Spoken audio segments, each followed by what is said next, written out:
1235 খ্রিস্টাব্দে শতাব্দীর পূর্বে নীল নদে ধ্বংস হয়ে ডুবে যায়। সূরা আনফাল 54 নম্বর আয়াতে আল্লাহ পাকের ঘোষণা ফেরাউন সম্পর্কে। আউযু বিল্লাহি মিনাশ শাইতানির রাজীম। বিসমিল্লাহির রহমানির রহিম।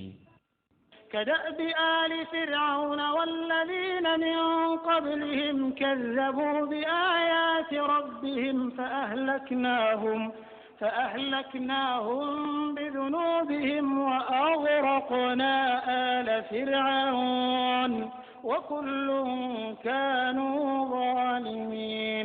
যেমন ছিল রীতি ফেরাউনের বংশধর এবং যারা তাদের পূর্বে ছিল, তারা মিথ্যা প্রতিপন্ন করেছিল স্বীয় পালনকর্তার নির্দেশসমূহকে।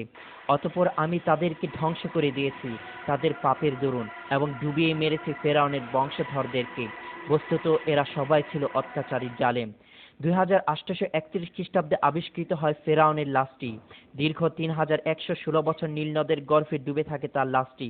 না কোনো মাছ তার শরীরে কোনো অংশ খেয়েছে, না শরীরের কোনো অংশ পচে গেছে বা নদীর স্রোতে ভেসে গেছে তার লাশটি। এটাই কি আল্লাহর অস্তিত্ব প্রকাশ পায় না? এই জাদুঘরে অন্যান্য লাশ মমি করে রাখা হয়েছে বিভিন্ন ওষুধ মেডিসিন দিয়ে, যেন মমিগুলো পচে না যায়। কিন্তু কোরআনে উল্লেখিত ফেরাউনের লাশটি কোনো প্রকার ওষুধ ছাড়াই আল্লাহর নির্মিত মমি। فاليوم ننجيك ببدنك لتكون لمن خلفك آية وإن كثيرا من الناس عن آياتنا لغافلون। বিলকিস